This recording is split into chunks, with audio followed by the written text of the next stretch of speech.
Welcome back Bangalore to Maharashtra day ಟೂಗೆ. ನಮ್ಮ Bangalore to Maharashtra ಎರಡನೇ ದಿನ ಇವಾಗ ಸ್ಟಾರ್ಟ್ ಮಾಡೋಣ ಅಂತ ಇವಾಗ ಎದ್ದು ನಮ್ಮ ದೋಸ್ತ ಇವಾಗ Hi guys, how is life? Good morning good morning. Morning. ಹಾಂ, ಆಚೆ ಅಂತೂ ಸಿಕ್ಕಾಬಟ್ಟೆ ಮಳೆ ಇದೆ. ಸ್ಯಾಟಿಸ್ಫ್ಯಾಕ್ಟರಿ ನಿದ್ದೆ ಇಲ್ಲ, ಬಟ್ ಎನಿಹೌ ಸಂಭವ್ ಟೈಮ್ ಈಗ 6:30. ಇನ್ನೊಂದು 5-10 ಮಿನಿಟ್ಸ್ ಪ್ಯಾಕಪ್ ಮಾಡ್ಕೊಂಡು ಹೊರಡ್ತೀವಿ. ಇನ್ನೂ ಮಳೆ ನಿಂತಿಲ್ಲ, ಸೊ ಅದಕ್ಕೆ ಪ್ಯಾಕಪ್ ಮಾಡೋದಕ್ಕೆ ವೆಯ್ಟ್ ಮಾಡ್ತಾಯಿದ್ದೀವಿ. ನೋಡೋಣ ನಮ್ಮ ಡೇ ಟು ಜರ್ನಿ ಹೇಗಿರುತ್ತೆ. I keep posting and keep updating.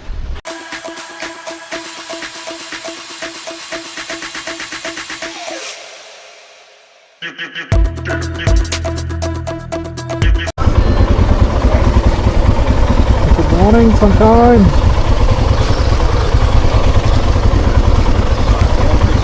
ಗಾಡಿ ಎಲ್ಲ ಕೋಲ್ಡ್ ಸ್ಟಾರ್ಟ್ ಆಗ್ತಾ ಇದೆ.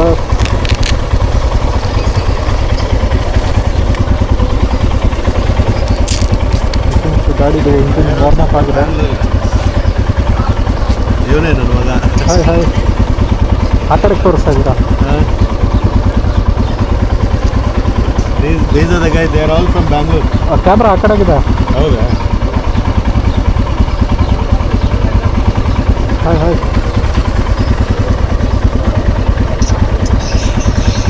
ಇವನೇ.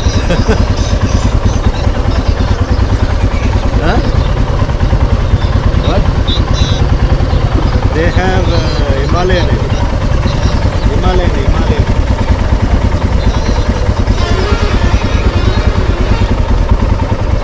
This one is Suzuki.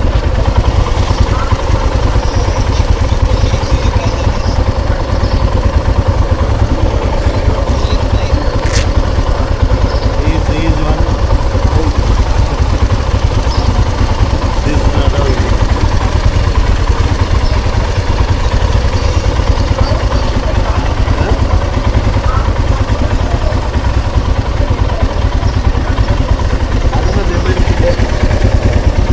This one, huh?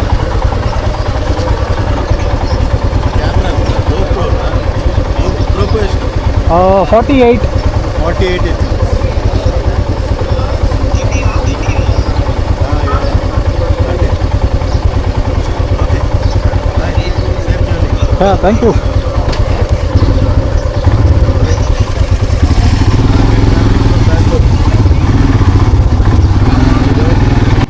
Who crazy ಗುರು ಅಂಕಲ್ ಮಾತ್ರ. ನಾವು ಇಲ್ಲೇ ತಿಂಡಿ ತಿನ್ನಕ್ಕೆ ನಿಲ್ಸಿದ್ವಿ, ಅವರು ತಿಂಡಿ ತಿನ್ನಕ್ಕೆ ಬಂದಿದ್ರು.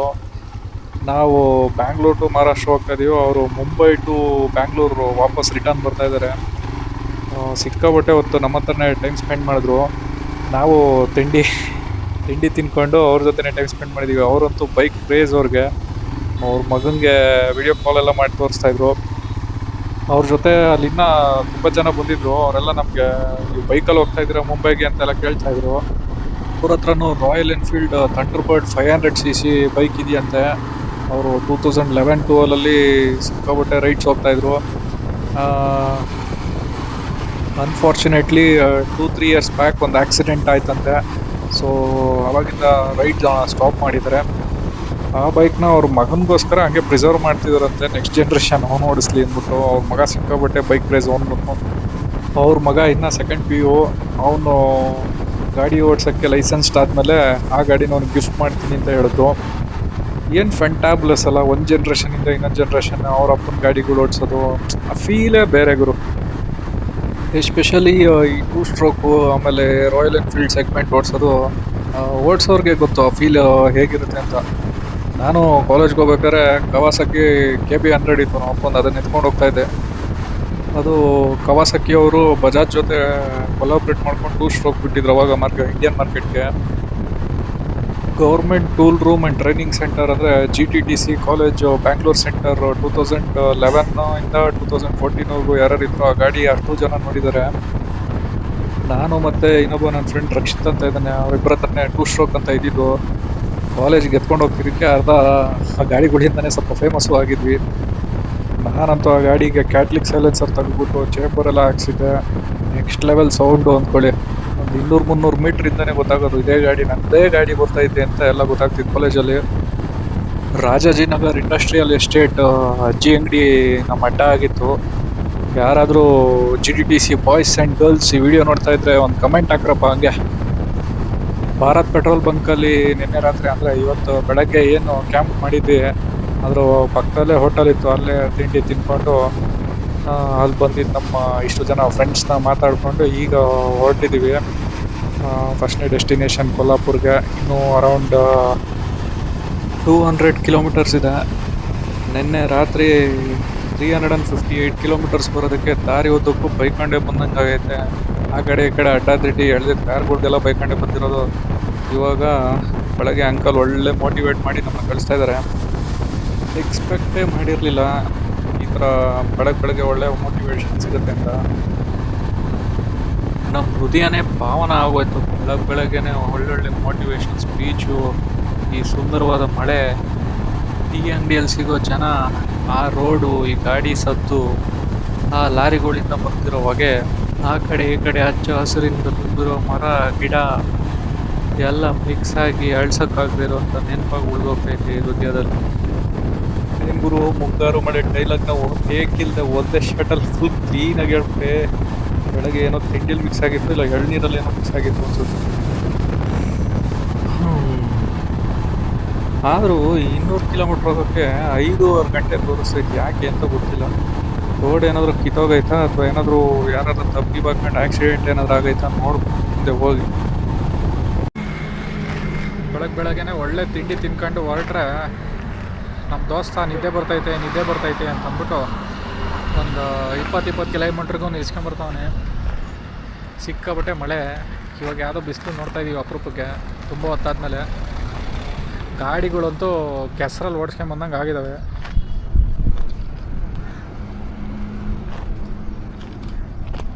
ಗಾಡಿ ಕಂಡೀಷನ್ ಈ ಥರ ಐತೆ. ಇವರೇ ನಮ್ಮ ಮಾಸ್ಕ್ ಮ್ಯಾನ್.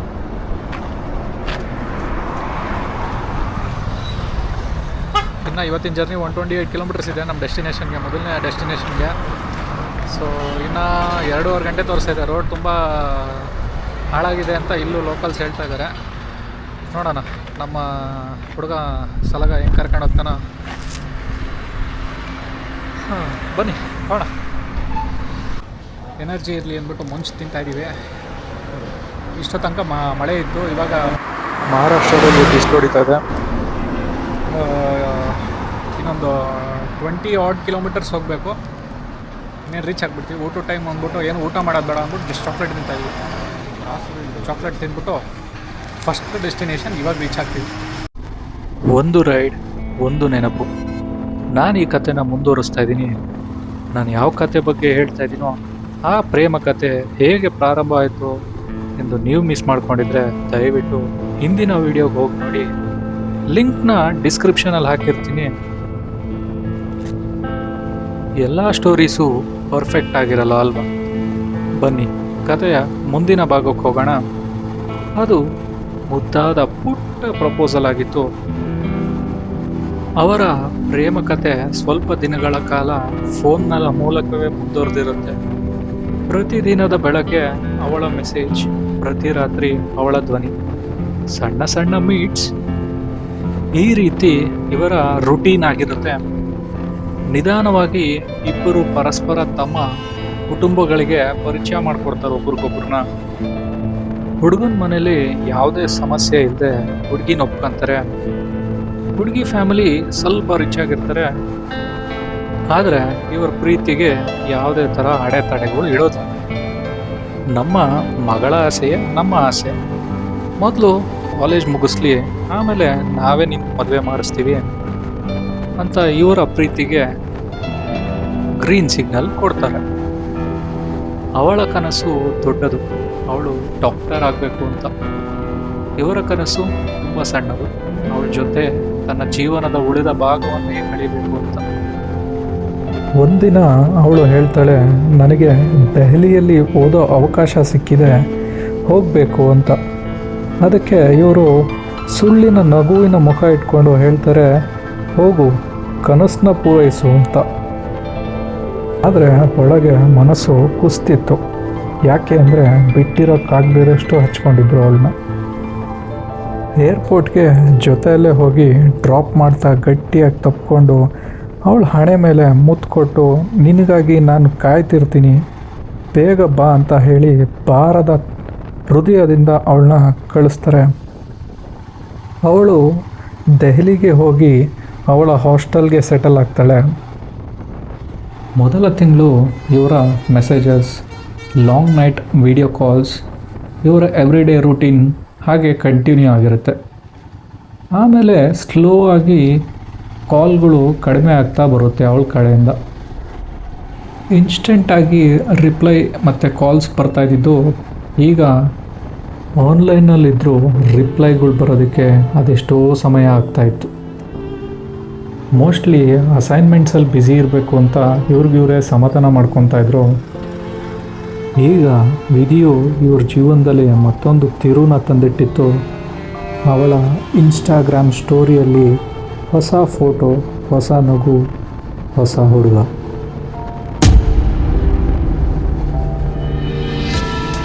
ಆ ಹುಡುಗ ಯಾರು ಅಂತ ಕಾಲ್ ಮಾಡಿ ಕೇಳಿದಾಗ ಅವಳು ನೀನು ನನ್ನ ಮೇಲೆ ಎಷ್ಟು ಡೌಟ್ ಪಡ್ತೀಯಲ್ಲ ಅಂತ ರಿಪ್ಲೈ ಮಾಡ್ತಾಳೆ. ನಾನು ಡೌಟ್ ಪಡ್ತಿಲ್ಲ, ಆದರೆ ನನ್ನ ಹುಡುಗಿನ ಬೇರೆ ಹುಡುಗನ ಜೊತೆ ನನ್ನ ಕಣ್ಣಲ್ಲಿ ನೋಡೋಕ್ಕಾಗ್ತಿಲ್ಲ ಅಂತ ಹೇಳ್ತಾರೆ. ಈ ನಡುವೆ ತುಂಬ ಟಾಕ್ಸಿಕ್ ಆಗಿಬಿಟ್ಟಿದ್ಯಾ ನೀನು, ತುಂಬ ಮೆಸೇಜಸ್ ಮತ್ತು ಕಾಲ್ಸ್ ಮಾಡ್ತಾಯಿದ್ಯಾ, ಯಾವುದಕ್ಕೂ ರಿಪ್ಲೈ ಮಾಡಿಲ್ಲ ಅಂದರೆ ನನಗೆ ಬೇರೆ ಏನೋ ಕೆಲಸ ಇಂಪಾರ್ಟೆಂಟ್ ಇರುತ್ತೆ ಅಂತ. ಈ ರೀತಿ ಮಾತಿಗೆ ಮಾತು ಬೆಳೆದು ಒಂದು ಮಟ್ಟದ ಜಗಳ ಕೂಡ ಆಗುತ್ತೆ. ಆಮೇಲೆ ಮಾತಾಡೋದು ಕೂಡ ನಿಲ್ಲಿಸ್ಬಿಡ್ತಾರೆ.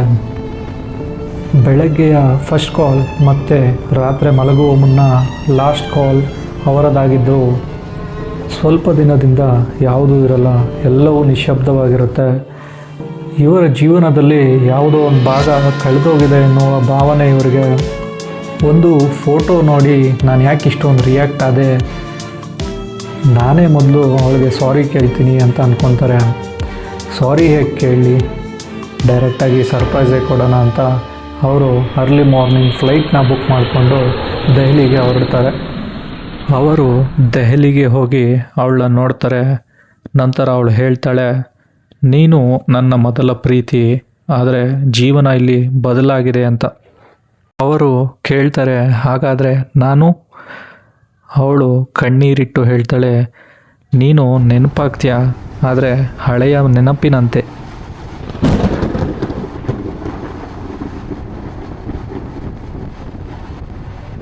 ಆ ದಿನ ಅವ್ರಿಗೆ ಅರ್ಥ ಆಯಿತು, ಅವರು ಅವಳ ಕಥೆಯ ಒಂದು ಚಾಪ್ಟರ್ ಮಾತ್ರ ಅಂತ.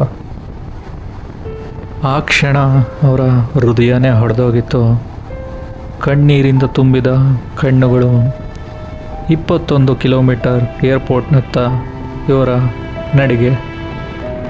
ಆ ದಿನ ಅರಿತದ್ದು, ಕೆಲ ಪ್ರೇಮಗಳು ಮುಗಿಯಲ್ಲ, ಅವು ನಿಲ್ತವೆ ಒಂದೇ ಕ್ಷಣದಲ್ಲಿ. ಅವರು ಡಿಸ್ಟೆನ್ಸ್ ಮೈಂಟೈನ್ ಮಾಡೋ ನಿರ್ಧಾರ ತಗೊಂಡಿರ್ತಾರೆ, ಫೋರ್ಸಿಬಲಿ ಕಂಟಿನ್ಯೂ ಮಾಡೋದು ಬೇಡ ಅಂತ. ಜ್ಞಾನ ಉಳ್ಳವರು ಹೇಳ್ತಾರೆ, ಪ್ರೀತಿ ಒಂದು ಪ್ರಯಾಣ ಅಂತೆ. ಆದರೆ ಯಾರೂ ಹೇಳಲ್ಲ, ಕೆಲ ಪ್ರಯಾಣಗಳು ಹಾಫ್ ಟ್ಯಾಂಕ್ ಪೆಟ್ರೋಲ್ನಲ್ಲಿ ಮುಗ್ದೋಗ್ತವೆ ಅಂತ. ಇವತ್ತು ಅವರು ಯಾವುದೋ ಒಂದು ದಾರಿಯಲ್ಲಿ ಸವಾರಿ ಮಾಡ್ತಾ ಇದ್ದಾರೆ, ಆದರೆ ಹೃದಯದ ಒಳಗೆ ಒಂದು ಭಾರ, ಹೇಳಲಾಗದ ಕತೆ. ಪ್ರತಿ ಬಾರಿ ಬೈಕ್ ಮೇಲೆ ಹೋದಾಗ ಅವಳ ನಗು ಗಾಳಿಯಲ್ಲಿ ಕಾಣಿಸುತ್ತೆ, ಆದರೆ ತಿರುಗಿ ನೋಡಿದ್ರೆ ಖಾಲಿ ಸೀಟ್. ಅಂತಿಮವಾಗಿ ಹೇಳಬೇಕಂದ್ರೆ ಲವ್ ಹೋಗ್ಬಿಟ್ರು ಅದರ ನೆನಪು ಯಾವಾಗಲೂ ನಮ್ಮೊಂದಿಗೆ ರೈಡ್ ಮಾಡ್ತಾನೇ ಇರ್ತದೆ. ಪ್ರತಿ ಬಾರಿ ಟೀ ಸ್ಟಾಲ್ ಹತ್ರ ನಿಂತಾಗ ಅಥವಾ ಯಾವುದರ ಗಾಡಿ ಪಂಚರ್ ಆಗಿರೋದನ್ನು ನೋಡಿದಾಗ ಅವರಿಗೆ ಅವಳ ನಗುವಿನ ನೆನಪು. ಇವತ್ತು 3 ವರ್ಷ ಆಯಿತು. ಅವಳು ಎಲ್ಲೋ ದೂರದಲ್ಲಿ ಇರಬಹುದು, ಖುಷಿಯಾಗಿಯೂ ಇರ್ಬೋದು, ಆದರೆ ಅವರ ಹೃದಯದಲ್ಲಿ ಇನ್ನೂ ಅವಳ ನೆನಪುಗಳು. ಹೀಗಾಗಿ ಇದು ನನ್ನ ಸ್ನೇಹಿತನ ಕತೆ. ಒಂದು ರೈಡ್, ಒಂದು ನೆನಪು, ಕಳೆದು ಹೋದ ಪ್ರೀತಿ, ಆದರೆ ನಿಜವಾಗಿಯೂ ನಾನು ನನ್ನನ್ನೇ ಮತ್ತೆ ಕಂಡುಕೊಂಡ ಕತೆ. ಇದು ನನ್ನೊಬ್ಬನ ಸ್ನೇಹಿತನ ಕತೆ. ಈ ಕತೆ ನಿಮ್ಮ ಹೃದಯಕ್ಕೆ ಮುಟ್ಟಿದ್ರೆ ಕಮೆಂಟ್ನಲ್ಲಿ ಒಂದು ಚಿಕ್ಕ ಹಾರ್ಟ್ನ ಹಾಕಿ ಮತ್ತು ನಿಮ್ಮ ಕತೆನ ಶೇರ್ ಮಾಡಿ. ಬಹುಶಃ ಅದನ್ನು ನೋಡಿ ಯಾರಾದರೂ ಇನ್ಸ್ಪೈರ್ ಕೂಡ ಆಗ್ಬೋದು. Well boys, this is Kolhapur. ಇವಾಗ ಕೊಲ್ಲಾಪುರ್ ಸಿಟಿ ಒಳಗಡೆ ಎಂಟ್ರಿ ಆಗಿದ್ದೀವಿ. ನಮ್ಮ ಗೂಗಲ್ ಮೇಸ್ಟ್ರು ಯಾವುದೋ ಚಿಕ್ಕಪೇಟೆ ಥರ ಇರೋ ರೋಡಲ್ಲಿ ಕರ್ಕೊಂಬಂದ್ಬಿಟ್ಟವ್ರೆ. ಅಲ್ಲಿ ಎದುರುಗಡೆ ಕಾಣಿಸ್ತಿದೆಯಲ್ಲ, ಅದು ನಮ್ಮ ಮಹಾಲಕ್ಷ್ಮಿ ದೇವಸ್ಥಾನ. ಬ್ಯಾಂಗ್ಳೂರಿಂದ 614 ಕಿಲೋಮೀಟ್ರ್ ಆದಮೇಲೆ ಇದು ನಮ್ಮ ಫಸ್ಟ್ ಡೆಸ್ಟಿನೇಷನ್. ಈಗ ಹಾವೇರಿಯಿಂದ ಹೊರಟಾಗ 5:15 ಗಂಟೆ ಅಂತ ತೋರಿಸ್ತಾಯಿತ್ತು. ಹೆಂಗೋ 4 ಅವರ್ಗೆ ಕವರ್ ಮಾಡಿದ್ದೀವಿ. ಟೈಮ್ ಇವಾಗ 12:30. ಈ ಗ್ಯಾಪಲ್ಲಿ ಎಲ್ಲಾದರೂ ಬೈಕ್ ಪಾರ್ಕ್ ಮಾಡಿಬಿಟ್ಟು ನಾವು ಹೋಗಿ ದರ್ಶನ ಮಾಡ್ಕೊಂಬರ್ತೀವಿ. ಇಲ್ಲಿ ಬೈಕ್ ಪಾರ್ಕ್ ಮಾಡೋದೇ ದೊಡ್ಡ ರಿಸ್ಕ್ ಇದೆಯಲ್ಲಪ್ಪ. ಈ ವಿಡಿಯೋನ ಇಲ್ಲಿ ಗಂಟೆ ನೋಡಿದ್ರೆ ಚಾನಲ್ಗೆ ಒಂದು ಸಬ್ಸ್ಕ್ರೈಬ್ ಹಾಕಿ. ವಿಡಿಯೋ ಇಷ್ಟ ಆಗಿದ್ರೆ ಲೈಕ್ ಕೊಡಿರಿ, ಇಷ್ಟ ಆಗಲಿಲ್ಲ ಅಂದರೆ ಡಿಸ್ಲೈಕ್ ಕೊಡಿರಿ. ಯಾರಿಗಾದರೂ ಈ ವಿಡಿಯೋನ ಶೇರ್ ಮಾಡಬೇಕು ಅನ್ಸಿದ್ರೆ ಅಲ್ಲೇ ಶೇರ್ ಇದೆ, ಶೇರ್ ಹೊಡಿತಾ ಇರಿ. ನೋಟಿಫಿಕೇಷನಲ್ಲಿ ಬೆಲ್ಲಲ್ಲಿ ಆಲ್ನ ಆನ್ ಮಾಡ್ಕೊಂಡಿರಿ. ಯಾಕೆಂದರೆ ನಾನು ಈ ಬ್ಯಾಂಗ್ಳೂರ್ ಟು ಮಹಾರಾಷ್ಟ್ರ ಮತ್ತು ಮುಂದಿನ ವೀಡಿಯೋಸ್ ಹಾಕೋದು ನಿಮಗೆ ಬೇಗ ರೀಚ್ ಆಗ್ತಾ ಇರುತ್ತೆ. ಮತ್ತು ಮುಂದಿನ ವೀಡಿಯೋಲಿ ಸಿಗೋಣ. ನಾನು ನಿಮ್ಮ Sanju, AKA Sanjay Kattigowda, signing off for the day.